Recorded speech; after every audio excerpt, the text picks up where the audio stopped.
This Week in Startups is brought to you by RX Bar. Turns out real food ingredients actually taste really good. For 25% off your first order, visit rxbar.com/twist and enter promo code TWIST at checkout. And ZipRecruiter, the smartest way to hire. Twist listeners can try ZipRecruiter for free. Go to ziprecruiter.com/twist. Hey everybody, welcome to another episode of This Week in Startups, the podcast we've been doing for almost a decade, where we talk to founders, journalists, investors about the technology and startup industry. Today on the program, back for his probably 20th. I've been on a lot. You've been on a lot. Is my longtime collaborator, longtime friend, Peter Rojas. Of course, he's a partner at BetaWorks now, doing investing. But previously, he founded Gizmodo and Engadget. And he's going to announce today that he has bought the Gizmodo Media Group. Congratulations. Let's not get ahead of ourselves. I saw that tweet. I got a lot of interesting DMs from that. Absolutely. People were sliding in. Yeah. Woo! TPG slide into your DMs? So it's... I think it would be too expensive. What would it go for, Gizmodo? They paid $120 for the Gizmodo I think collection. it's $135 for the whole thing. $135. It's collapsed. Yeah. It's probably doing 20 or 30 million in revenue. The whole group or Gizmodo? It's just individual. The whole group. The whole group? Probably 30 or 40. I don't know. Somewhere in that honestly. low tens of millions. I would guess probably around there. What do you think it sells for? 50? 100?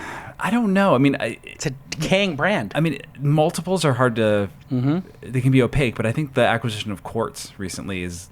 How much was that for? I think it was 2.5x. Yeah, that's incredible. Top line. Top line. So it was. I think it was sold for $115. Yeah. Someone's going to fact check me on this. A Japanese app company? A Japanese company bought it. It was for like $115, and they had like 40. Way to go for Bradley over at Atlantic Group, because that was like a spin out of the Atlantic Group. Yep. Right. So he was losing so much money off the Atlantic, and this little Hail Mary. It worked out really well. It's a great product, and it I think they found a good acquisition. I think that it starts to call into question the valuations of things like Vice. And Vox and BuzzFeed. We'll get to that. Okay, Speaking of which, Teddy Schleifler is here for the first time. Schleifler. Correct. Got it. And he's a senior editor of Finance and Influence. What does that even mean? I don't even know. Sounds good, though. Who cares? Okay. At Recode, and before that, he was a political reporter at CNN. Welcome to the show for the first time. Hey. Since we're talking about media, well, let's just get right into it there. Gawker got bought for $1.35 by the founder of Bustle, who is super hated, previously SB Nation. Yeah. Right. What is that about? Why did he buy it? Because they relentlessly tortured him, which, I mean, they relentlessly tortured everybody on that side, but, I mean, him in particular. We got dragged a little bit. Yeah. But why do you think? You have any back channel on there, Teddy? I don't have any back channel. I mean, it's a bankrupt. I mean, it costs only $1 million, so, right? I mean, $1,350,000. I mean, it's got not a like million uniques a month. It's not like spending, No, it's not a ton of money. But he says he's not going to publish to it, so what's the plan? I thought about it. I thought it would have gone for a little bit more. 2 or 3. Yeah. That's what I was saying too. I'm not sure what's going on there. I mean, you can certainly see that you could throw some Google AdWords on there and maybe run, but maybe. I'm not sure you'd ever make. I had a simple plan. This is my simple plan. Let me run it up the flagpole, see if anybody salutes. You buy Gawker, and then you put a disclaimer when you come to the page that Gawker was a little bit enthusiastic about their coverage, and sometimes they stepped over certain lines. And you can now read the archives by just watching this interstitial. And if you want to take this page down, it's $10,000. And just anybody who is just ransomware. $10,000. Wait, isn't that per page? Just ransomware. Yeah, wasn't that the revenge porn strategy? Basically, it's like the Gawker revenge porn strategies.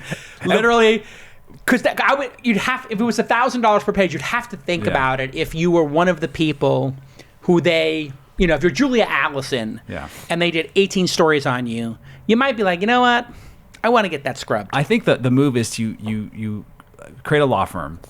And then they run ads. You want your story off Gawker? $5,000. We'll get it off. Well, you said earlier. That's what the revenge porn sites would do. They would set up these like fake law firms. Fake law firms to. Wow, it's pretty brutal. Well, what do you think about that court sale in relation to? We'll leave Vox out of it since Recode is owned by Vox. But let's just talk about the two. Let's talk about the two that are just above Vox in terms of valuation. insane valuation for Vice. I don't know where that peaked at. 4? 5. Yeah. 4 or 5. 4 or 5. And that That's story that insane. just came out, was that in New York Magazine about how it's essentially, I mean, look, I wrote for Vice. When it was a Canadian company in print. No, when it was mainly a magazine in 2002 or 2003. Yeah. They never paid me. Did get published in the magazine a few times, but it was always a Ponzi scheme. Yeah. They at the time they were like, our plan here is to find somebody dumb who will pay more, will basically pay us money because Greater fool theory. they think we're cool. Yeah. And then like everybody just wants to like find somebody dumber to pay a higher valuation. And in this case, the dumbest people were the media companies who invested last time. I think the last round was TPG. Was it the last round? Yeah. But I mean, I thought the exit there has always been speculated to be Disney, because I think Disney's an investor, if I recall correctly. And then with both Fox and BuzzFeed, the speculation has always been about NBC, right? Because that's an investor into those two. But I mean, BuzzFeed was playing an IPO last year, and but they didn't hit their numbers. I mean, I don't think they've even hired bankers yet, so they're not close. But I mean, the idea that Vice is worth $5 billion. Look, I mean, Disney bought Lucasfilm for $4 billion, and the idea that Vice, which has, I think it was, what was it for Marvel? 3 or 4 too. Yeah, Star Wars. Yeah, it was all 3 or 4. Pixar. Yeah. It's just, I mean, Vice's revenue is just not enough, big enough to justify that kind of valuation. Also, I thought it was kind of one trick. Like, they never got out of that, like, gonzo journalism. Yeah. Like, we're going to go put ourselves in harm's way or drop a bunch of acid in a Russian nuclear underground missile silo. Like, you're like, okay, I get it. My favorite thing that came out of that story, that New York Magazine story, was that it turns out that in the surveys of, I think they surveyed teens of what their coolest and least cool brands are, and Vice was ranked the least cool brand. Trying too hard. TTH. Yeah. They're thirsty. But it's also associated with people my age, right? Our age, like Gen Xers. It's like, you know, we are so uncool now. Yeah. Well, I mean, we'll set that aside for another discussion. Yeah. But to them. Yeah, to them. But I think that it's just something where it was a media. It was a brand that is associated with a certain period of time, and we're past that time now. Yeah, it always is like that with those kind of brands, like Esquire, Spy, all these magazines kind of had their run. You get like a decade or two, you know, you get like this prime decade, and then you get like the decade before, half a decade before and after Paper Magazine, whatever it is. Yeah. And you have to time the sale perfectly. If you look at this the last cohort, Huffington Post and Business Insider both sold in the 300 million range with 30 million in revenue or whatever it was. So 10x, perfectly timed. Then you look at Gawker, sold for 135 plus 1. Yeah, give half of it to Hulk Hogan and Peter Thiel. Yeah, Denton owns 60%, and then probably less after he took that big $50 million venture round. So because they were first in the stack. Yeah, so the $50 million comes off the 70. So there's probably $20 million left to the shareholders. So I would guess Denton got 10? Between 10 and 15, probably. Yeah. If he had sold it the year before, he would have owned 70%, and it would have gone for $300 million. He would have gotten $200 million. Yeah, probably. Yeah. And this is the lesson for founders. Like, when you get offered an outrageous price, you have to seriously consider it. Yeah. But Henry Blodgett timed it better than anybody. Oof. Oh, absolutely. Yeah. All right, let's talk about tech. Okay. Enough about this media nonsense. Magic Leap is raising money again, and they did a deal with AT&T, exclusive wireless distributor in the U.S., and they invested an undisclosed amount. And the CEO of AT&T is getting board observer rights. And not even a board seat. Just observer rights, yes. Well, they're not leading around, right? It's the later stage. No, I know. It's yeah, they're not leading around. Just a later stage. And here is the video. Can we play the video of the Magic Leap demo? And what did you think of this? Underwhelming? Or interesting? It looks like the HoloLens to me. Yeah, I mean, the thing that's hard to tell from these videos is the full field of view, because they deliberately pick. Like if you look at the way that they're tracking, they're not keeping the object in the center. Yeah, exactly. And so they're not. It's not like VR where you have this full sort of 105, 110 degree field of view of the experience. Got it. I think the HoloLens is maybe like 23, 25 degrees. Got it. Magic Leap is probably going to be similar. So the field of view matters. Why? Why? Because it has to do with how much you have to move your head to kind of keep the objects within range. So it breaks reality. A little bit. And I had that experience with the HoloLens where like I would move too fast and I would lose everything. Then everything pops back up. Well, it's. I mean, that tracking is a slightly different thing, but it just means about like how much of the virtual experience can you see. Got it. So if you're playing the Walking Dead AR, zombies can only come directly at you.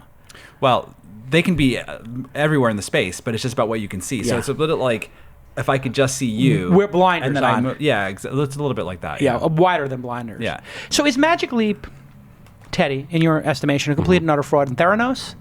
Or is it, in your professional opinion, is it Theranos? Is it overvalued? Or is it too soon to tell? Well, it's probably too soon to tell. I mean, sadly. I mean, it's I feel like with Theranos, there was an actual example of fraudulent behavior, and there was a product that you could assess as a fraud, right? Yeah. Here, it's just a pre-product company valued at billions of dollars, right? So, like, I think we can see once there's actual an output whether the inputs were worth it, right? But I don't think it's at Theranos level. I mean, that would have to be right. There'd have to be a fuck up. Here's the reason I agree with you that it's not Theranos level. Real investors who have seen and used the product. So if you look at Theranos, and we just had John Carreyrou on, and I don't know if you guys have listened or read To Bad Blood. It's extraordinary. Amazing. Amazing. It's so good. Did you read it yet? I have, yes. Okay, so all three of us have read Yeah. it. So this is going to be segment 2, is just talking about the derangement of that. And I want you to think about, it's going to be a little teaser after commercial break, the most deranged moment in Bad Blood. But for now, let's talk about Magic Leap. Peter, do you think it's Theranos level fraud or overhyped and overvalued? And could it possibly be worth $3 billion? And should companies be worth $3 or $4 billion before they ever get a product to market? I mean, I am as an investor and a journalist. So I have some skepticism that it's gonna be hard to live up to the valuation, right?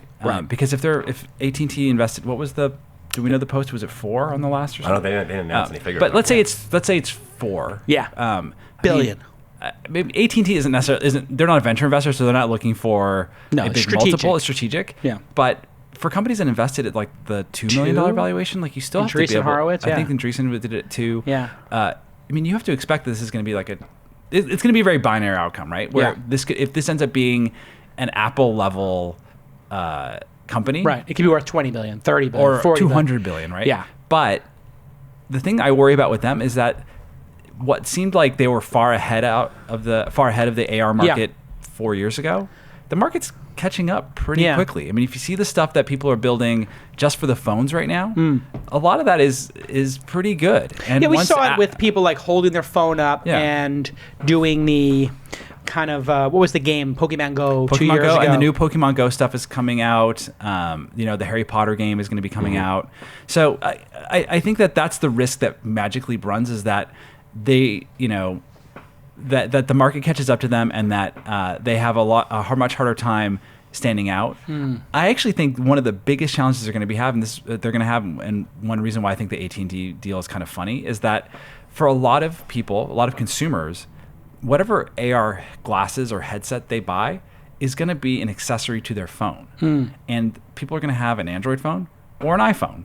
And that's why Google, and that ecosystem, or Apple have such an advantage, because you want to actually use the phone to have the wireless connection and to have the processing power. The idea that people are going to buy, they're going to have their phone, and then they're also going to buy this Magic Leap device, and that's also going to have a cellular connection, which they also have. I mean, that's ridiculous. Well, history has proven that people usually don't want to have two subscriptions or multiple devices. I mean, the iPad stuff is a little different, but in reality, people are not necessarily going to. I think that Apple and Google have a big advantage here. On a product level, do you agree with Peter, Teddy, that this is like the window could be closing on them, and that these are two pretty formidable competitors? Yeah, I mean, sure. But again, how do we even know what? I feel like the problem with Magic Leap right now is we're talking about, we're comparing it. We're comparing very real products to a hypothetical thing that could be, it could be a pony. It could be it could be a big shiny pony. And the thing is, Apple's headset, we're not going to see for a few years. Right. Apple's 2 years out. I think it's more than 2 years out, to be honest. So they're working on Apple glasses. We all know that. They are working on it. Yeah. And I think what will be interesting is starting early next year, what do we start to see in the supply chain? Because all the things that they need to do in terms of the micro displays for the glasses and the batteries and all that stuff, they have to start building the infrastructure to support that at scale. And so that's where all these, leaks come from. And so the fact when, there are people predicting last year that Apple was going to do glasses this year. And I said, look, the fact that we know we've not heard anything about it from the supply chain. There's no component supplier saying we just got a big order. Yep.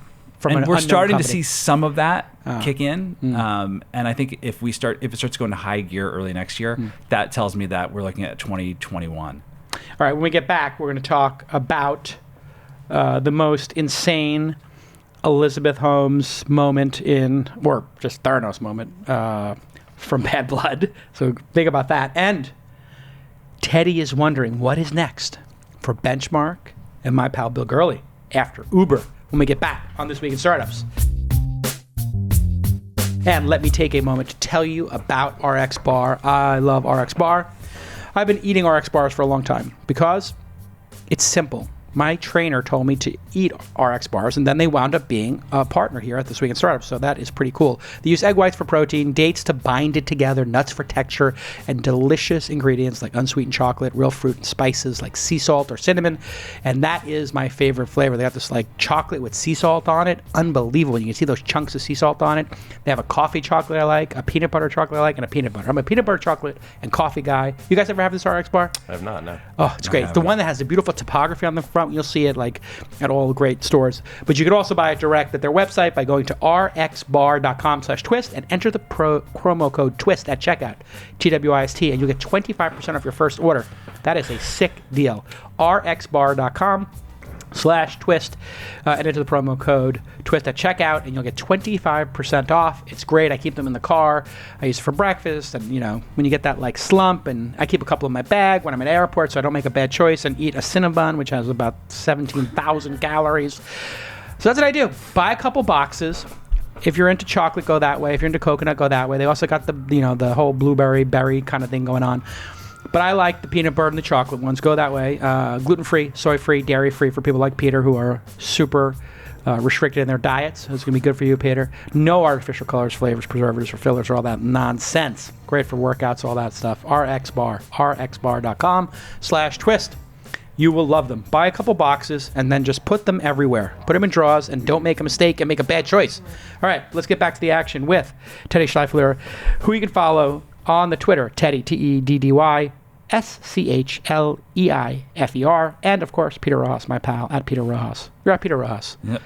Yeah, still. But you don't use Facebook, don't have a Facebook page. No, not. I quit in 2010. I know you did. Wow, yeah, before it was cool. I quit. I ghosted. Then I came back because I had to market stuff, and I don't really use it anymore, but I use it like as a publishing platform. Just I don't go there anymore. Yeah. I just check the box on Instagram, or I use Buffer. Do you guys spend any time on Facebook? No. There's nothing going on there. Not professionally. Just If like see photographs of high school friends. If Facebook didn't buy Instagram and WhatsApp, Yeah. how would we be talking about Facebook right now? We'd be worried. We'd be worried. I think so. Yeah. I think that it's the counterfactual around how would Instagram have done on its own, but Sure. it's clear that Instagram, It would have been fine. it probably would have been fine, and it probably would be the main rival to Facebook right now. Yeah, it would have passed it, I think. I think it's got the potential to pass it on a global basis even. Yeah. It's just a better product. Feels more hopeful. All right, let's talk about Theranos. We've all read the book. What moment stuck out to you as something you didn't know from the press coverage that you read it in the book? I have mine. You read it in the book and said, oh my God, I got to tell somebody about this moment. Or you just like stopped for a moment and thought about the insanity of that moment. What was it? Do you have it? I have a non-book. Well, no, it's not. This isn't in the book. But Okay, like, go ahead. You just look like, excited. I think like I feel like the most insane moment was like 2 months ago when you see investors in Theranos, Tim Draper most prominently, like post charges continuing to defend. I feel like the denialism and the willingness of investors to still to this day. Like, well, there's only one. One who's on television. Yes. But it makes you wonder who's not on television. And think What is behind that, do you think? What is Tim Draper trying to prove? It's kind of a natural inclination for someone to want to defend an investment they made. But you could also say nothing. Well, Or you could say, I'm disappointed in the outcome. Right. I don't think she got a fair shake. But, I mean, he's out there banging the table, correct? It's a different level of support. I mean, if I were Tim, I would say, look, I invested early. It was a friend of his daughter. Yeah. And sometimes that's how investments get done, unfortunately. Yeah, sure. And in your network. And that works out really well. And I said, in Stanford. I said, look, it was early. She, is basically at the ideation stage, and she had done some initial work and blah, blah, blah. And, it didn't work out. Yeah. Mistakes were made. Yeah, move on. Yeah. I think it's easier for him to actually do that than some of the Did you listen to the book or read it? I read it. Yeah, I listened. Listen or read? I read. Yeah, okay. Did listening change that? I mean, what did it? Did he read it to John Kerry? No, but they had one of those really great, because it's such an anticipated book, I think they probably spent 50 dimes on the narration or $25,000 or whatever they pay those people. And what do they pay those people, the good ones? Let's figure it out. It's got to be 25, 50. Anybody who knows, email jason@calacanis.com. I'm curious what a top flight audio narration cost. My publisher wouldn't tell me. I tried to get it out of them, but they're like, we can't tell you that because it's their rates. Proprietary. What was your favorite moment, Peter? So my favorite moment was, and I don't know how to pronounce this guy's last name. Maybe you do know from the audio book. The John Fuige. Yeah. How do you pronounce that? I don't know. So it was the guy who was the father of it was like the family friend. The family friend. Who decided to patent something.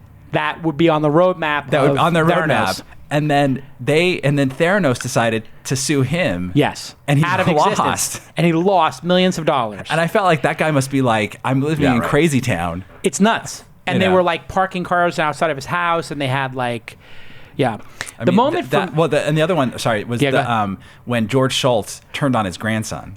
Dark. Sure. That was dark. That is going to be the crazy scene in the trailer. To set it up, George Shultz's his grandson worked worked there. He was like a biochemist. His grandson was giving John Carreyrou information. Yep. They kind of caught him. He goes to see George Shultz, who's on the board, an investor, friend, and they're all family friends, all intertwined in the sort of Palo Alto, Stanford area. And he's asking his grandson if he actually did it or not, gave the information to the Wall Street Journal. And then he's like, okay, well, you need to sign some paperwork. They open the door to his study, and there's two attorneys waiting for it. It's like Darth Vader and Lando Calrissian hands you over at Cloud City, and you're like, what? You have a guest at dinner? Yeah. It's like, whoa. And then he invites Elizabeth to his birthday party and not the grandson. Crazy. Yeah. My favorite part was, early on, they tried to oust Elizabeth Holmes from the board. The board decides they're going to oust her because she's incompetent. She goes into the board meeting and talks them out of it in year 4, 6 years before the whole thing imploded. And I just thought to myself, missed opportunity. Yeah. I mean, it's like a sliding doors, kind of you made it or you didn't. That moment in time cost hundreds of millions of dollars and potentially people's lives. But what an amazing book. If you haven't read it or listened to it, if she's ousted as CEO, then there probably wouldn't be a book. So there wouldn't be a book. This would be, and John Carreyrou did not get a Pulitzer for this. I think this is the best tech journalism I've ever. These things are just overshadowed by Trump right now. It's just I mean, the stories were coming out during the middle of the campaign. Got it. And it's just that's a problem. I wonder all the time. What's a better tech story that an investigative journalist did? Can you think of a better one? I can't. I mean, there's been some good stuff on privacy in the Journal that won a Pulitzer previously. I don't know if you know that series they did where they tracked down cookies, which is essentially what made the European Union do this whole thing, but with privacy. But it's just the best reporting I've ever seen. Yeah. In that, I mean, it's like Spotlight, the movie about the Boston Globe group. Was I think it's on that level in the. Well, and I think what's so crazy is that, you kind of take this what's the worst case scenario? They're actively perpetuating a fraud. Yeah. They're switching the blood and putting it in a different machine and then bringing the investors to another room. And it sounds preposterous. And the fact that it all turned out to be true is mind-blowing. It was mind-blowing, yeah. And here's the thing. Elizabeth Holmes, well, now I guess there's criminal charges, right? Yeah. Right. But prior to the criminal charges, the SEC gave her a $500,000 fine and banned her 10 years from being on the board of a company. Yeah, and then they restructured the stock so that she lost her voting shares. Anyway, slap on the wrist, not even. And then, some kid gets caught with a pound of weed and they're in jail for 20 years. The justice system is so insane. If Elizabeth Holmes, what will happen to Elizabeth Holmes in a criminal trial? She's going to jail. Yeah? Be a good story, that's all that matters. It's a big enough story, and I think they want to make an example. It's a pelt. Like this is like it's a scalp. I think so too. Like this will be is this a Silicon Valley scalp because you can't get Zuckerberg, you get her? Make an example of Silicon Valley. Well, man, if only it was that simple that there's like a they. I mean, right? I mean, here there's like it's gonna be attorney generals. Like you guys watch Billions, right? Sure. You watch Billions? I don't. Oh my god, it's the greatest. That's a great show. I mean, just the two lead the three lead actors, and plus, I mean, anyway, we'll talk about that later. But, so yeah, what 5-10 years, 3 or 5 years? It's hard to say. Yeah, Martha Stewart. Martha Stewart did what? 1 year? 18 months, something. Yeah, but that was like she changed like the price. She sold something in a spreadsheet and sold like 100,000 in shares. She didn't do hundreds of millions of dollars in wire fraud, as this claims. Yeah, this could be. No, I mean, given the scale of the crime, I mean, look, white collar crime tends to be punished less severely than like if you go and rob a bank for $10,000, you're going to go, right. You're going to go to jail for much longer than if you funnel $100 million out of the bank. It's just the whole thing is so disturbing. And when the thing that's interesting to me is because I was obviously publicly defending Travis and Uber very strongly because Travis and I have friends for a long time, and I thought about that in context of, and I've also been defending Elon. I'm not shareholders. I'm shareholder in Uber. I might have shares of Tesla in a mutual fund somewhere on Wealthfront, but I don't actively trade public stocks at all. None anymore. But you look at like this cantankerous Tesla like shorts and the fake accounts. Yeah, you were mixing it up the other day. God, it was insane. I mean, it's like, it really is. Twitter has turned into such a rage machine. But they started deleting the bots. Have you? I lost about 800 followers. I lost 8,000. So. You lose any followers? I lost like a couple hundred. Thank God. Yeah. Why didn't they do this 2 years ago, Peter? 3 years. It's so obvious that they should have deleted these bots from the beginning. Why did they allow bots? I would say that I don't know. I don't have any insight into why they do or do not do anything like that. But cynical view. I would say like the charitable view. Well, I would say the charitable view is that maybe they're the same view. Is that they? No, I mean the charitable view would be that they're incompetent, clueless. Incompetent. No, I think that they. No, I think it's actually. I think it's that if they worry that if they tank their active user numbers, greed. That it's that there are going to be investors on Wall Street that don't take a nuanced enough view about why this is actually a good thing. Right. They don't take the long view, or not even the long view, but just to be like, look, like fake users don't really result in revenue for the most part. I mean, some of them the bots click ads and things like that, but generally speaking, it's. Not generally speaking, it is not a positive for the service in any way to have fake exactly. accounts. And so I think that if you are a reasonable, not a sophisticated or not a nuanced thinking investor, you might be like, oh, like what do you think? Just announce their numbers. I mean, that's my cynical view. My cynical view is that they were just doing it to appease Wall Street. Pump up numbers. Yeah. Inflate numbers. My charitable view is that they were incompetent. Yeah. See, I'm exactly in line with you. The charitable view is incompetence. Yeah. Which people have said that there were because of the management shifts. Yeah. And okay. But the cynical view is that they did it because they didn't want their numbers to go down. Here's the problem with the cynical view, or here's the other shoe that will drop. I think they get themselves into a trap. If you don't kill the bot accounts over some extended period of time, and then you do, now you've admitted right that you didn't do it earlier. And there are 100 messages a week between executives there, I'm sure on Discovery, that'll be talking about the bot problem for years. So they actively made a decision to not do this, which means class action lawsuits could now say that they said they had 30% more users, 20% more users. So if we all lost 8%, 5 or 6, 7, 8%, what if it's 20%?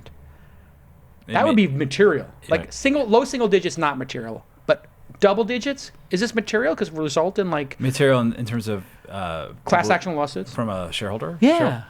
If you knew that, I hadn't thought about that. Yeah. 10-20% were fake accounts, and you reported the number anyway. Not good. Well, I mean, let's put it this way: if shareholders are going to sue over double-digit percentages of fake users, every online publication I know has a large percentage of fake traffic now. What? Really? Yep. How so? They do it themselves? No. Well. They buy. It's ad networks. They buy Cheap traffic? It's sketchy. No, well, it's Taboola, it's Outbrain? sketchy ad networks Ah. that will do like fake click. There's a lot of spider traffic and Got things it. like that. To raise page views up. Yeah, and I don't think the publishers are doing it themselves, but I think that it's just a side effect of a lot of. Got like, it. So they random- buy traffic, whatever, pop unders, things like that. I don't think a lot of this is publisher driven. I think it's Yeah. it's ad network Interesting. driven. Oh, And I see. There's a big issue with especially around video where the. I think I understand what you're saying now. If I own Gizmodo Yeah. and I have this ad network on my site, Yep. the ad network has an incentive to send traffic there to fire off the ad. Mm-hmm. The ad network, Yeah, because they get paid for the. because they click. get paid for the click. Yeah. So they start doing it. The publisher just put up the ad networks thing. Yeah, exactly. And what happens is that the ad network, they will do a lot to make it look like real traffic, because they don't Wow. want it to be filtered out. All right. When we get back from this, we're going to talk about Bill Gurley, the most successful venture capitalist of the last cycle, I would say. Obviously, the investor at Uber, and their firm did Snapchat and a couple of other big mega hits. And Teddy's got the article. We'll be right back. Let me tell you, hiring right now is miserable. It is the most difficult thing you can do. I have 150 investments. Number one challenge I get from my founders is hiring. And you know what I tell them? I say, go to ZipRecruiter, because it will post to job sites, and the platform brings the right candidates to you. It identifies people with the right experience and invites them to apply to your job. Not like posting to a job site and waiting and waiting. These invitations have revolutionized how you find your next hire. 80% of employers who post a job on ZipRecruiter get a quality candidate through the site in just one day.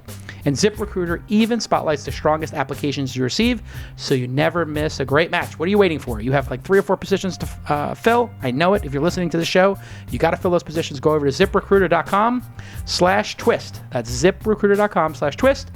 And right now, my listeners can try ZipRecruiter for free. That's right. It's the smartest way to hire.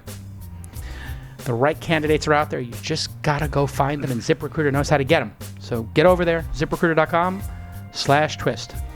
It's hard right now. It's hard hiring out there. Okay, Teddy, Yes. you've been pursuing this story, I know, for a little while. I have. Well, I mean, it's been a story that's been Silicon Valley's been trying to answer for a year. And I preface this by saying Benchmark most successful firm, or Bill Gurley most successful VC of the last cycle. Would you agree with that? Top I think they're 2 the or most- 3? Yeah, certainly one of the most successful Series A firms. Yeah. Yes. Right. I mean, if you're comparing them to other, I think they're certainly in the top 3 conversation. Yeah, which is amazing for a 6-partner firm Sure. with no support staff. Partnerships rise and fall, though, right? I mean, Yeah. like, I don't know if people would have said that in 2005, Right. but people say it now, and people Right. might have said Kleiner in 2005. They wouldn't say it now. Right. So firms rise and fall. Right. Yeah. So what is going on at Benchmark? I'm good friends with Bill Gurley, full disclosure, but I don't really know anything. I don't talk to him about this stuff. Sure. So, but I saw they hired somebody. They announced did. somebody. They did. I mean, so look, I think the corollary to being so successful is there's always questions about like how much hustle do you have left. Benchmark has always had partners. I think they always had partners in their 30s and 40s, and in fact, Benchmark has had sort of a tradition that when partners hit 50, they stop doing new funds. So I think this is a classic. This is a question that's obviously in on Wall Street as well, and in corporate America. Like does the CEO have to retire at age 65? Right. Logan's Run. Sure. Right. Or I think this is something that every Silicon Valley firm thinks about generational transfer, and especially in VC. You want, But it's happening right now at Benchmark, is what you discovered. Yes. So what exactly is going down? Is it infighting, or is it a debate? Are the partners at each other's throat, or are they just trying to figure it out? And what's the story there? So Bill Gurley, our expectation is he's going to do another fund there, which is somewhat surprising. There has been speculation, definitely furthered by rivals to Benchmark, that he's stepping aside, and that would be huge news. But we expect him to do another fund. Benchmark will raise in the next year. One person who we definitely think is going to be out is Mitch Lasky, who's 56, I believe 56, maybe 55. And I think it's a healthy transition as funds get older. You want to. A lot of the best VCs are in their 30s and 40s because they're closer in age to entrepreneurs, have a spidey sense about what's hot and what's falling. Maybe more hungry too. Yeah, sure. And it's pretty hard to go to work if you're a billionaire. That is something that is, a casualty of being so successful. You call in rich is what we call it. I mean, I don't think Benchmark's done that. I mean, like, they've done a good job at still hustling, even though... Right, no, they're hungry. Even though, with a 30% carry and, some of the funds that have been so successful, these people don't need to ever work again, but... They still want to win. They still want to win. I think it's competitive and it's natural. So... But the overarching trend is that the old guard is moving out. People have been talking about this on Twitter. I saw Charles Hudson, I think, just mentioned it. I've been talking about it a little bit in the seed space. Chris Fralick just left first round, or is stepping back in first round. He's going to be a board member or something. Howard Morgan before that. Yep. And Michael Moritz, I guess, went sort of halftime or something at Sequoia, stepped back a little bit. Yeah. But Sequoia tends to keep people for a long time. Those are lifers. Doug Leone's still at it, right? I mean, he's still... Yeah, but their leadership is, people in their 30s and 40s, late 30s, early 40s. So, I mean, they do a good job at it as well. Yeah. No, I mean, this is a challenge that, again, this is not just a Silicon Valley thing. The question about how do you keep your youngest, hungriest people at, in leadership is something that every venture firm has to deal with. Yeah. And some firms have done it better than others. Like, obviously there's been a lot of debate about what happened to Kleiner. What happened at Kleiner? How do you assess that? Sure. I mean, John Doerr was checked out? He hired bad people? John Doerr is the chair now at Kleiner. Right, but I'm saying when Kleiner fell, when they stumbled. Sure. I mean, I think they had a couple of things happen at the same time. One of which was the Alan Powell trial, then just your basic questions about generational transfer, plus, there was the iFund. I mean, there were a couple of, I don't think there was one single misstep. Right. But I mean, Kleiner, to its credit, over the last 2 years has pretty candidly admitted that they're rebuilding, which I think I appreciate as a journalist who wants kind of an actual. You want to report the truth? Yeah, and like they're rebuilding, and I think that's admirable because a lot of and they grab Mamoon. Yeah, a lot of he's in charge. Firms wouldn't admit that they're rebuilding. Right. They would say everything's fine. Yeah. So Kleiner has actually admitted that, and I think they deserve kudos for it. Yeah, and there was a rumor earlier that was well documented that Kleiner was trying to get to Chamath to combine the social capital partnership and have Chamath take over Kleiner, and Chamath declined, and then they got Chamath's number 2, Mamoon. What's the backstory there? Yeah, I mean, he's kind of now at least leading the venture practice. Yeah. So I mean, he is in a leadership. He was not the leader of social capital, and now he is a leader of Kleiner and the firms of history. And Mamoon is now kind of recruiting other GPs, and I would expect them to add another GP in the next 6 months. Peter, what are your thoughts on this now that you moved into venture capital and investing, 3 years ago? Yeah, 3 years ago, starting, I think. Are you enjoying it? Do you think you'll stay in it, or do you get the itch? Do you want to build again? Occasionally. Me too. I think get that about little it. itch. That's why I have Inside.com. It scratches my itch. It's I sometimes will have ideas, and the funny thing is now, having been on the other side now for a few, I actually think I'd be a much better CEO. 100%. In what way? What do you think the leaks in your game were that you now see clearly from being on the other side of the monthly update? I think having a much better understanding of how fundraising works. I mean, I raised money a few times, and still, there's so many things, like dumb things I didn't do, or mistakes that I made, or the way I thought about it was wrong. And how did you think about it back then? I think I took each one personally. I did. That was my mistake. No, it was not as much that. I think I didn't think about it as much as what do the investors need to see at each stage to continue moving forward. And so one of the pieces of advice I give to founders right now is they'll say to me, in fact, this is a piece of advice I got from we do seed, or pre-seed and seed, and we had a seed investment, and they were getting ready to raise their Series A, and the guy was having some trouble, and he said, I'm tearing my hair out. Like, what do I need to show? What do I need to do to raise a Series A? And I said, honestly, if you want to raise a Series A, you need to show those investors how you raise a Series B. Yeah. What the path, what you need, what you're going to do. The downstream investors. Exactly. Like, because that's really our KPI, right? Is obviously our return is our true KPI, but in the interim, and before the 10 years, of the exit comes, we look at, did you raise another round of financing? Right. And so and in fact, that's how people track it. Chamath is always tweeting that they have the highest percentage of B's to A's. Yep. That is where you can be super proud. Yeah. It means you picked well. Yep, exactly. Or you picked safely. Well, yeah, that's the other thing, though. Maybe you didn't take enough risk. Maybe Benchmark has less Series A to Series B, but they have more binaries like Uber, or more Snapchats, because Snapchat or Uber might not look like a Series B company. And so, I mean, that's one thing that I've learned, and I think also, having worked with now a lot of founders and seen teams that have succeeded and teams that have not succeeded or failed to thrive, I think having a better understanding of what you need to do to build a team for the long haul, and not that I hadn't built big teams before, and Well, we were always underfunded. But, yeah, We exactly. were always scrappy at that time. Like back then, we were kind of like outsiders. yes, Yeah, and so not kind of. We kind of were the definition. I of still feel like an outsider. outsider, but I try to. I'm not now, but I try to stay as an outsider, and it's very difficult. Like this story hits home with me because I was trying to be the number one angel investor in history, and the number one active, and it was pretty obvious who the 3 or 4 people in front of me were. yeah.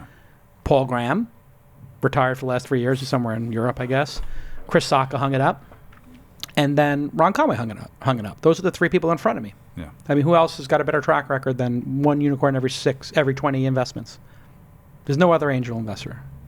If they were still in the game, Yeah. then I would be, whatever, Kevin Durant in the time of LeBron and Michael Jordan, whatever. Like LeBron retires. So I've had to say, geez, how do I not call in? How do I not hang it up, right? Yeah, yeah. So I just had to set new goals and, really do some self-examination of why am I doing it? Yeah, I mean, I think ultimately, you have to want to do, you have to basically want to do the work, and I think It's a lot of work. it is a lot of work. See, but I will thought say, VC was no work. no, it's a lot of work. It's a lot of work. But I will say that it is. Easier. Well, I think that it's the most fortunate kind of work that you can have. Yes, that's a great way of putting it. And, What does that and mean? I think that of all the things that you could have to do in your life in terms of the actual day-to-day work, this is about as great as it gets. And I tell you have to do 3 things. You have to essentially answer emails, take meetings, and make decisions. And if you are not interested in doing those 3 things well, you need to find something else to do. Right. And sometimes people are like, oh, it's the job. It's so much email. And I'm like, look, of all the people who've ever lived in this planet, in the Yeah. history of this planet, you're having to answer a lot of email Right. is literally as good as it gets in terms of work. It's But- amazing. You do not have to make 18 pairs of shoes an hour. Yeah, you literally just have to look at an email and You're decide not if you want to take the you're meeting or not not. picking, strawberries. You know what I mean? It's like It's always hilarious to me, people, these venture capitalists who are like, why are you emailing me? It's like, well, because I wrote a script and you're a director and I thought you might want to, you said you need a script. You're looking for a Yeah. great script. I made a script. You don't have to read it, but you could read the first page. Yeah, I mean, it's why, and it's why I try to be very open in Yeah, terms of accessible. the filter. I mean, I actually started doing open office hours over Telegram, Genius. which it's been awesome because I Genius. can do 8 people in 2 hours because the That's chats I perfect. can do simultaneous chats. Right. And- What are you working on? How's it going? Yeah, and Boom. essentially, you get people. One, you get people who Oh my God, I'm English gonna is not steal that. necessarily their first language, Got so it. for them, chatting is actually easier. The other thing that's nice is when you're not doing face to face or not doing a call, you can actually take a minute, take a beat to kind of think about what you want to say. Right. You don't have Right. to respond instantly. That's Yeah. so smart. And so, and also just makes you accessible to more people in a shorter it's like period of talking time. because my closest competitor now is Y Combinator because we have our incubator. We're doing 50 to 70 investments a year. Next year we'll do 100. And I was talking to some kids who were over there and how's the program good, whatever. I was like, oh yeah, what'd you think of I don't know, whatever partner over there. Like, oh, I never met him. Like they get so much money so quick that you don't even show up for work anymore. Yeah, Right. Like yeah. you, without saying names of specific venture capitalists, you look at their Instagram feed and you're like, oh, you're in Tokyo again. Right. For the 4th time this year. And you're in Aspen for a month and Italy. And I'm like, so in terms of being the best job in the world, the way I explain it to people is you get to meet with the smartest, most ambitious people in the world, and they tell you how the world is going to change. And then you make your best guess as to which one will change the world the most, and then sit back and collect bags of capital. How does that sound as a job? It's a great job, but you do have to help, and you do have to No, work. you do have Yeah. to help, yes. So you have to pick people you like working with. Yeah, and I think that's why, for me, there's a sort of intellectual challenge to the job, which is you have to try to look out there and try to figure out where do you think the world is going to go. Mm-hmm. And like you said, you get to talk to really smart people, which is Yeah. always a lot of fun. And then I think when people come to you with their problems, you have to try to help. And Yeah. you're not responsible for executing in that sense. It's like I can't solve it for you, but I can help. You can And have a dialogue. Yeah, and You I can listen. and maybe there's an introduction I can make, or Yeah. maybe there's an idea I can, something I can help Yeah. craft. And I really like that. It's that super aspect to it. weird. It's a super weird job that exists in the world. it is like the greatest job after being a founder. Like if you could change the world, it's pretty amazing that you made something and you changed the world. But that job comes with such a heavy cost. Like you look at Zuckerberg and Elon, this is the most difficult year of both of their careers. The year their companies are at peak valuations. Yeah. Their personal net worth peak valuations, and Zuckerberg is getting dragged into Congress and Parliament and being made to answer questions about throwing elections, and Elon's sleeping on the factory floor. It's like, it's not a joke. I was over there. It's like literally got a sleeping bag, and like he's like literally there 14 hours, 18 hours, 24 hours. Bonkers. Yeah. But you also have to decide where you want the world to go. So this is kind of interesting. This Juul is now a $15 billion company nobody's ever heard of. Juul. Correct. Most people in Silicon Valley haven't heard of it. They only heard about it recently. It's people here don't smoke. People who don't smoke because they're educated, smart. It's they're a up healthier on science. lifestyle here. Healthier lifestyle. California. People would judge them, even if the it would That's a be- big part of it too. Yeah. Can you imagine, like, actually, if you saw some founder who smoked a cigarette, you think you wouldn't? Yeah. This is a true story. Back when I was still invited to Y Combinator Demo Day, I coming out, and these guys look at me. I know they recognize who I am, and they're around the corner by the dumpsters at the Computer History Museum, and they're smoking. Yeah. And I said, "How you doing, guys?" And they go, "Oh, hey, we love the podcast." I said, "Great." I said, "Where are you from?" "Oh, we're from whatever, Belgrade or whatever, somewhere Eastern Russian, like I don't know, Croatia." I'm like, "You want a pro tip?" And they said, "Yeah." I said, "If any investor sees you smoking cigarettes, they're going to think that you're stupid, and that you're undisciplined, and they'll never invest in you." They said, "Really?" I said, "I'm not kidding." Yeah. They put the cigarettes out. They went back in. Yeah. I mean, and that is the truth, isn't it? I think obviously investors want to see founders they can empathize with and understand. And if investors start smoking, I mean, it's a cultural thing too. Obviously, in Europe, in Europe, it's people totally smoke, different. Yeah. So I'd be curious what European VCs would if they'd say the same thing. I mean, smoking cigarettes is part of the culture there. Still a little bit. Yeah. So Juul is worth $15 billion. They're raising at 15. Yeah. They're raising at 15. Yeah. But the thing that I don't understand about this is this a good thing for society because it gets people off of cigarettes and it's a bridge off of it? Or are they onboarding people to vaping? And vaping is also bad because it puts bubbles in your lungs. Is that true? It's a nicotine. It's still nicotine. It's still nicotine. It's a vapor. As opposed But also it has, I think, like a tremendous amount of nicotine in each. Yeah, more. I mean, truth is that this is a subject of legitimate scientific debate. About, Right. like, we don't know yet. Yeah, I mean, I'm not quite. I mean, We'll find out in 20 years. Yeah, we'll track how people did who smoked Juuls instead of cigarettes. But that's the question. And I think a lot of VCs have, the same way that scientists are split on kind of the wisdom of Juuls. VCs, on the one hand, lots of venture capital firms have rules. They're not allowed to invest in vice, right? Which is, there's no people funding porn startups or, heroin dealers or guns. So does Juul, should that be part of that discussion? I mean, on the one hand, if it's similar to cigarettes, you're not going to be funding a cigarette startup. No. But if it's similar to, And marijuana.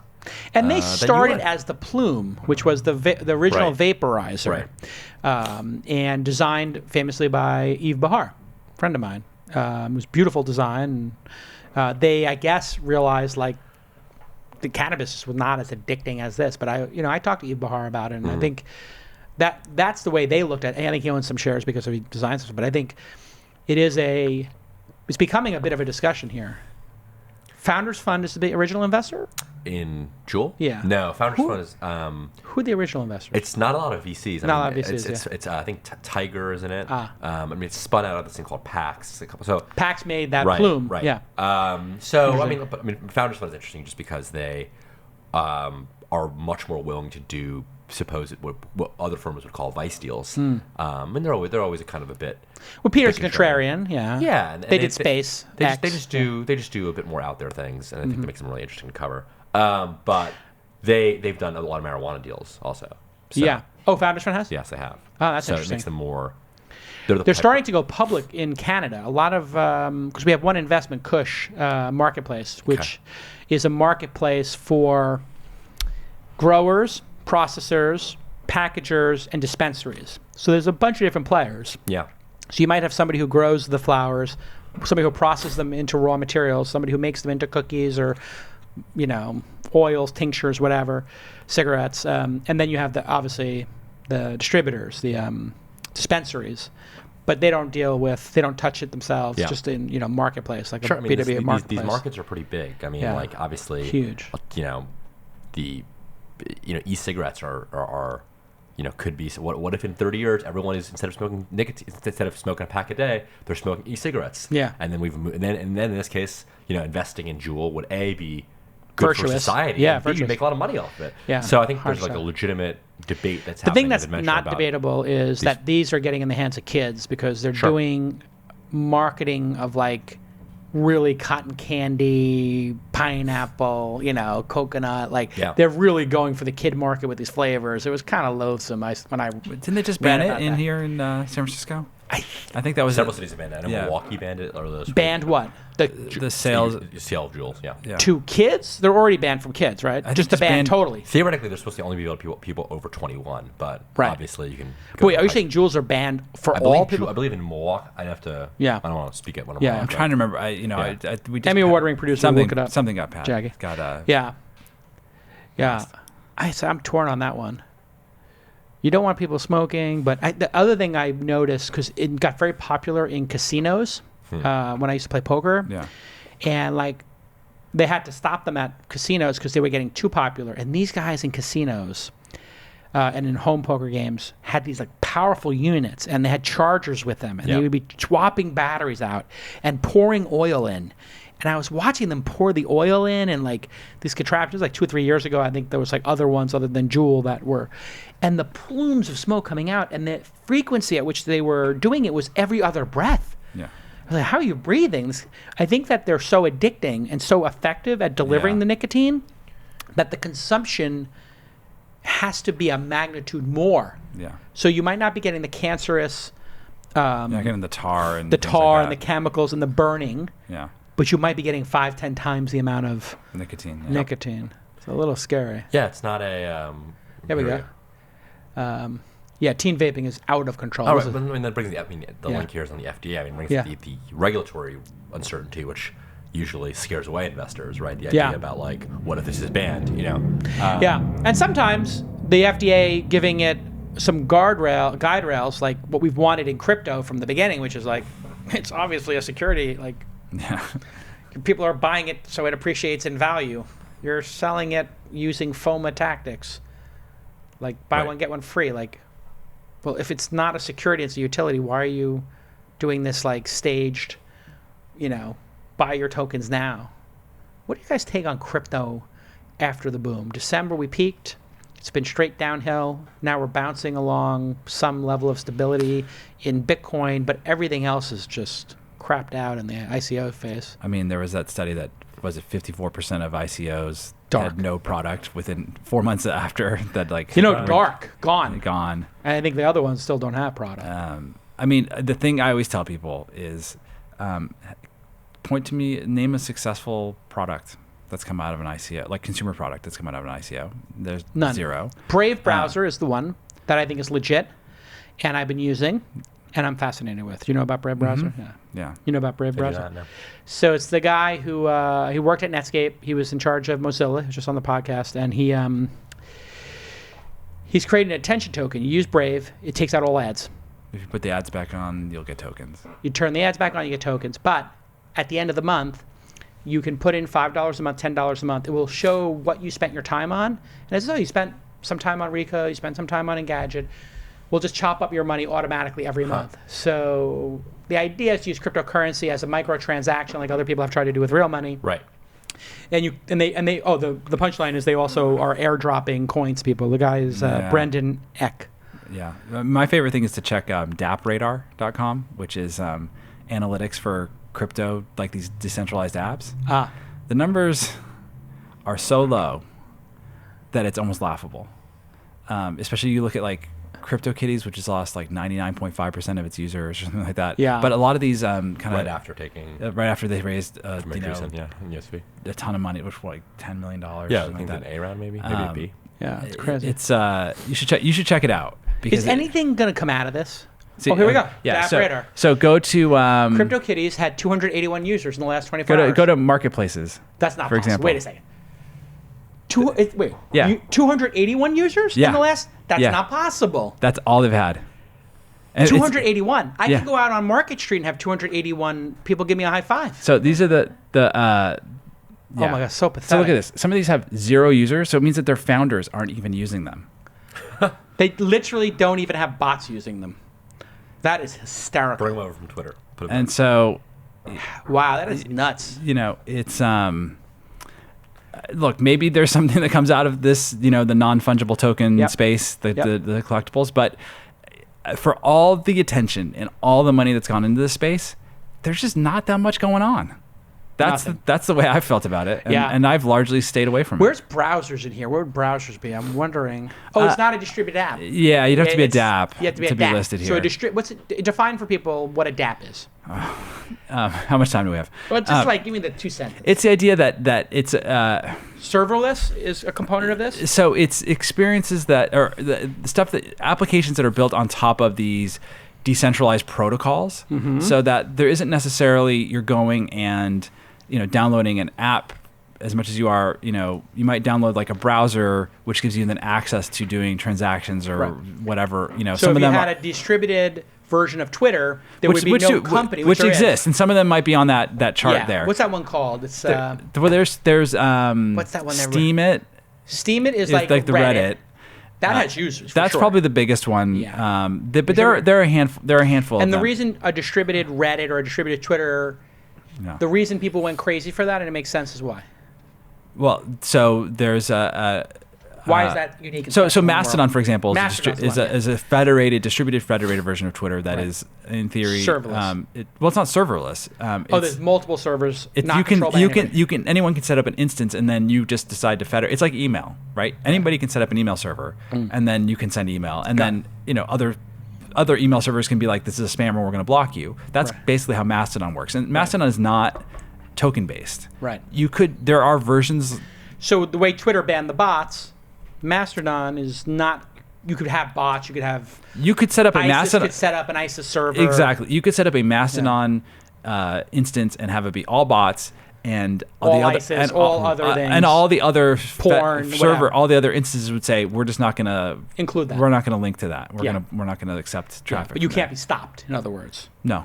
which is like essentially the dark web and some of these other things. I mean, it could be stopped in the sense that somebody could go to your hosting provider and shut you off. So you'd have to go. which did happen, right? We did have Cloudflare. I think got pointed in this like. well, Cloudflare's Cloudflare's not a hosting provider, but They're CDN, yeah. But there are what you could do. I mean, a lot of this stuff does end up on the dark web because it's stuff that people don't want to have out there. Yeah. Because of Well, let's wrap with the this. nefarious nature of it. Teddy, you worked in the covered politics I did in my old life. in your old life. Looking at today, 12 indictments, Russians hacking into the DNC, people talking to Guccifer who are maybe in Congress or in political Right. People close to the campaign. campaigns, and then the day the president says, Russia, if you're listening, a series of attacks happen specifically on that day, and that's in this indictment. And did you hear about that one, Peter? Yeah, they started to spearfish. They the Clinton spearfished. campaign. Yeah. It's just a coincidence, I'm sure.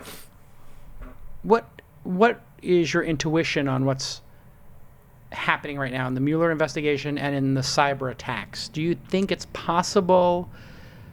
What percentage of what's come out? What percentage of what eventually will come out has come out?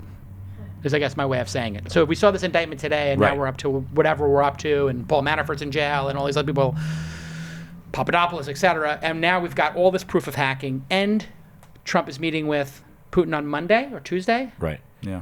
This all seems to be happening, and the day after the FBI guy gets caught up in his SMS texting. I mean, this is all technology enabled, Facebook, et cetera. What percentage of what's eventually going to come out has come out now? And what's your best guess at what the end game is and when it comes down? I mean, I know this is impossible to do, Yeah, but let's do some thing. speculation here. Sure, we'll speculate. I mean, it's probably a minority. I mean, the problem is that, Mueller's office has basically, they sort of speak through indictments, right? They're leak proof. No leaks. That's what it says. I'm not on the inside, so I don't know. I mean, look. I think the investigation for the last 6 months has sort of been a standstill, where at least publicly, where the big holdup has been whether or not Trump's going to do an interview, which was basically the debate in December of last year, January of this year. So same debate. There hasn't really been much. I feel like there has not been much movement, at least publicly, on the investigation between January and now. Right. There's still been the negotiation of whether Trump's going to do an interview, which is Right. the same debate. I mean, the challenge for Mueller has been reported is that now we're coming up in the midterm elections, the FBI, pre-Comey at least traditionally did not try and announce any major, political investigations, Right. in the 120 days before the election. Which we're in. Which we're coming up on, yeah. Yeah. So, I mean, I think the whether there's going to be any new indictments that are issued, will probably only come after the midterms. Right. But they did get according to this indictment, is it true they had 500,000 voter rolls that they may have compromised? They actually knew who the voters were. So now this is starting to be like that crazy conspiracy theory that I had 2 years ago, which was I think they stole the voter rolls and then matched them to Facebook IDs with Cambridge Analytica. Because I had heard that from an insider that 2 years ago. And that seems to me It's entirely plausible, right? This seems to me to be what's the most plausible. They hacked in and found out who voted for Obama, or who voted in certain regions that went to Obama. Right. Yeah. You can't do the former. Yeah. You wouldn't know the vote, but if you Yeah. knew the vote count was 86% or above the standard deviation, Yeah. you grab those people, you get those people, you correlate them to Cambridge Analytica data, then you micro-target them and get them to not turn out to vote, and you just thread the needle, 17 sniper shots, bing, bing, bing, bing, bing, bing, bing, right down the line. Is it plausible now, you think? It's starting to feel like this is very real. I mean, the idea that you could run a very targeted campaign via social media and Facebook using a mixture of, promoted content and then bots and not necessarily even bots, a human, created accounts posing as actual Americans and things 500 like that. people in a boiler room somewhere. Yeah, I mean, and which we know exists, and Yeah. which is there's a lot of documented evidence of what That was the last indictment of those other 14 Russians. It was like they were boiler rooming it. It was it was a remarkably effective operation. And I mean, we were talking earlier about the Russians would do things like they'd set up these dormant accounts, like fake, like that looked like they were local news, like newspapers. And these are things. years old. And they would post legitimate links to legitimate news stories for years. Sleeper social cells. Yeah. Sleeper social accounts. And I think it actually ties back to some of the challenges that like Twitter and Facebook do face in trying to purge their platforms of this stuff. Is that, a lot of times we were organized around the idea of people either trying to spam people, Yep. or do some like basic Get a click. or clickbait and stuff like clickbait. that. The idea that a state-backed actor, Right. would be doing this with unlimited budget to achieve a non-economic end, I don't think any of us really factor that into how we thought about we built when we built the commenting system at Weblogs Inc. It never occurred to us that we should be planning for anything except for harassment and for spam. Right. We don't want people to spam and try to do SEO stuff. But if the Russians had decided to use our comments, to steer a discussion. yeah, it just would never have occurred to us. Wow. We didn't build these systems around those kinds of scenarios. So, where do you think this ends up? What does your gut tell you? What do you believe I in? mean, there's been, I think Mueller's certainly under more political pressure than ever to wrap it up. Yeah. I mean, he's basically been, the FBI and the investigation have basically been taking 2 years of attacks, and polls show it's worked, right? Yeah. I mean, there's Misinformation works. sapping confidence in the investigation from polls. That being said, there's probably not going to be any major new indictments between now and Election Day. The fall will be, Paul Manafort's trial will begin in the fall in the lead up to Election Day, which will ensure it gets some more media coverage. That dude is so dirty. But ultimately, He's so dirty. it's going to depend. The expectation is Mueller will issue some report, right? And then depends on whether or not he recommends impeachment, and right. Then there's the constitutional question about whether or not the president can be indicted, which has never been tested before in court. Wow. So this is going to get messy. I mean, that's if he recommends charges against Trump. Yeah. But like, there's going to be like several debates within debates about like what is even possible. Right.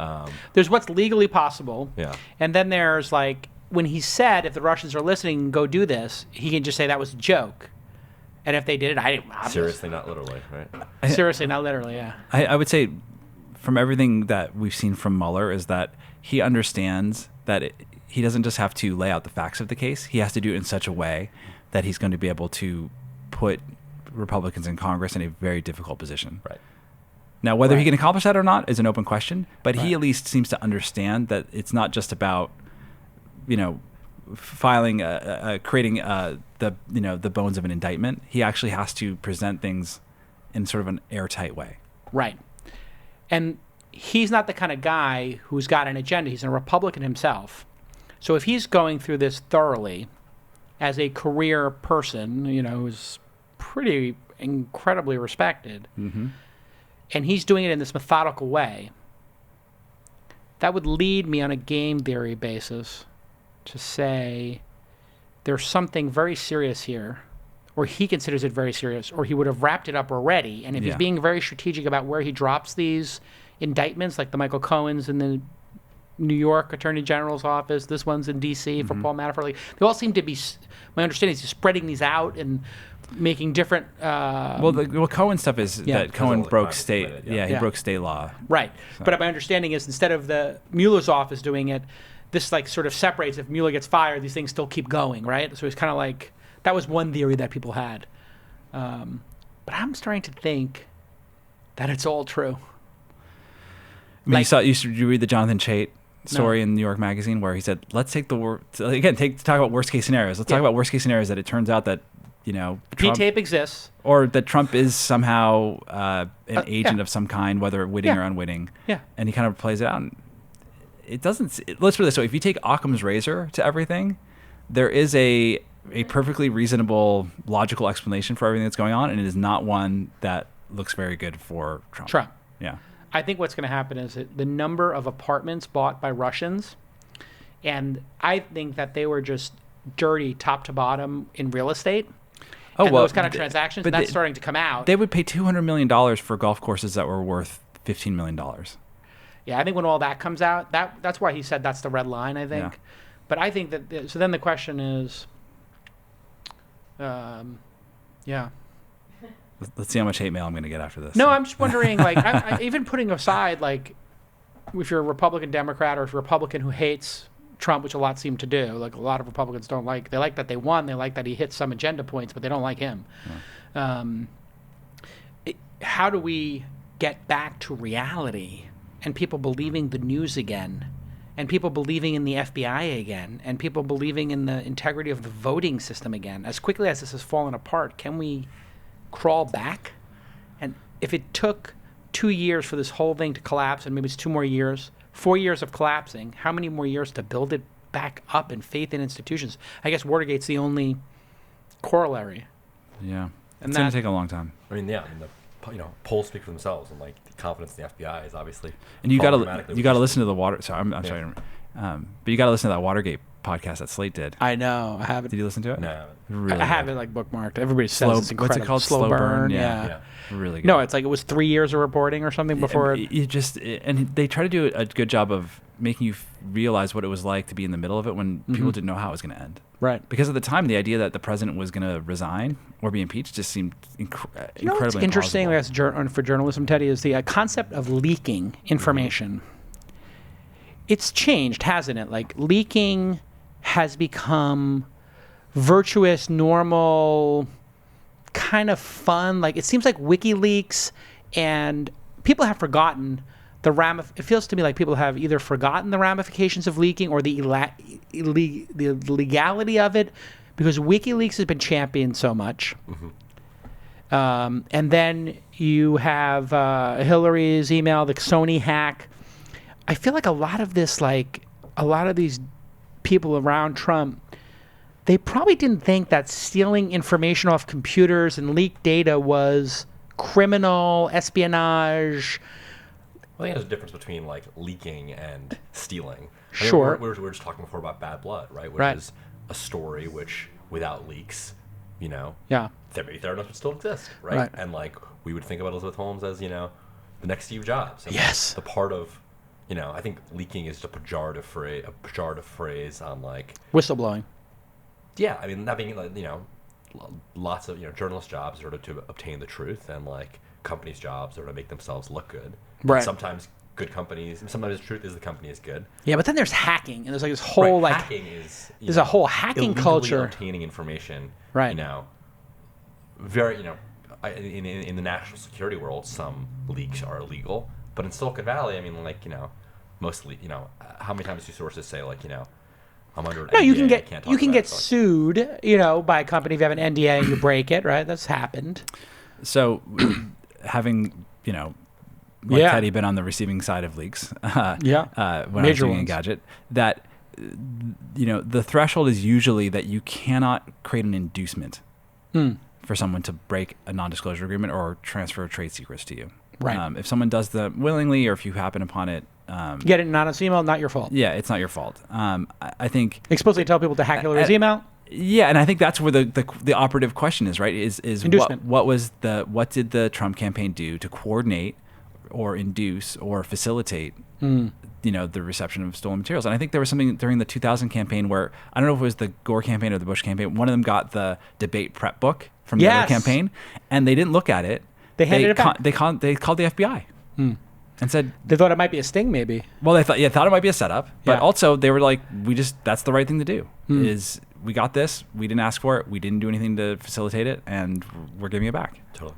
It's going to be so interesting to look back on this conversation in a year or two. Can you imagine like how the world might change in this year or two? I'm telling all my founders right now, if you can raise money now, raise money. If you can raise money from good investors at an okay, good, or great price, take it down now. Raise a major round, because having lived through 3 down markets, if Trump gets impeached, the stock market could lose half its value or a third. It could create chaos. It'll be chaotic. It could be complete utter chaos, especially given how the Republicans are like taking this as like a real war, right? And the liberal side is getting pretty charged up as well, and the division seems so strong. I think this could be like Operation Wall Street was like kind of like a like light chaos. Imagine if Operation Wall Street was it Operation Wall Street? Was that the Occupy Wall Street? Occupy Wall Street? Yeah. Sorry, I remember Occupy Wall Street got a little crazy in Oakland. People were like breaking windows. So you think that do you think that the Trump situation could affect startups? I think it could cut the stock market in half. When the stock market gets cut in half, because I've lived through that 3 times, Yeah. LPs do not want capital calls made. So LPs tell firms, no capital calls. Slow down. You don't think that a falling stock market would drive people to, invest not in public? It will. It will take 8 years. We're now in the second largest bull market. So they can see private market. We're now in the largest bull market, I believe, since World War II. We're 112 months, 115 months, or something like that. It's literally been a bull market since 2008. There have been 2 corrections that are like 21%, 19%, so depending on how you count corrections. But I don't consider those major corrections given the velocity of everything. So people debate if it's been a long bull market or not with those corrections. But when that tanks, the VCs can't invest. Then rich people who are angel investors feel poor because they see half their net worth go away, and they got to start covering bills if they've been spending a lot. So then they sell their second home, or they try to rent it out. They stop angel investing. So everything dries up. And anybody who's sitting there with 3 to 9 months runway is toast. Yeah. And the people with 18 to 24 months of runway are golden, because they can deploy capital in a down market. Right. And that means if the ad market on Facebook goes from $3 a click to $1 a click, they can just take up all the customers. Yeah. So great companies are built during the down market. Uber, Airbnb, before that Google, It's the down market is when you can deploy capital efficiently, but the number of companies that would go out of business would be extraordinary. Yeah. And I think I give it a 30% chance. I think we're 70% chance it's going to be like up and down, 20%, but I give it a 30% chance of a 40, 50, 60% meltdown and chaos in the streets. I don't know if it's that high, but It's hard to say. Did you ever see people go to an airport and shut it down because of the president's behavior? Yeah, no, I mean... I've never seen that in my lifetime. But, like, the late 60s were pretty crazy. I know. That was not our lifetime, Peter. No, I know. I was born in 70. You were born in 76. 75. Like, that's not our lifetime. No, I know. But it does happen in recent memory, though. Yes. So. Just not in the last 50 years. Yeah. Scary times. All right. Welcome to This Week in Dystopia. Thanks for coming on the pod, Ted. Sure. Good job. Go check out Recode. And you do your own podcast? Or you just sit on others? I sit on Kara's podcast occasionally. Yeah. But yeah. We'll she does a good job. Mayor Kara Swisher, mayorjason.com. 5 years. The debates are going to be great. And Peter Rojas is doing his office hours. Follow Peter Rojas on Twitter. And BetaWorks, where he's a partner. Yes, and I got to do a plug quickly. We're taking applications for our next accelerator, nice. Live Camp. It's around live interactive experiences. Nice. Everything in between HQ Trivia and Fortnite and Twitch, like people building kind of in those. In the area. moment is your theme. Live synchronous interactive experiences. And last year was bots, and the year before was VR. 2 years ago, this past winter we did augmented reality and computer vision. Last year we did voice computing, and then a couple years ago we did conversational software, which is bots. Chatbots and messaging. You were too early on that. Bots are now happening. Do you have a fear that your themes are too early? So it's actually not. We don't mind because we still continue to get tons of deal flow from those categories. So we just did. We'll still invest in those areas. You should retheme. Let's do it again. You should theme back. We might. We haven't come back around yet. Like alumni theme. So. Does this take place as an event, like on a day? It's an 11-week program in New York. We invest. We put a couple $100,000 in each company. Nice. So. All right. Applications, betaworks.com/livecamp. Betaworks.com/livecamp. Thank you to RxBar and ZipRecruiter. Make sure you do the /twist and use twist code. Thank you, Emmy award-winning producer Jackie and director Tony. Great job. We'll see you all next time. Bye-bye.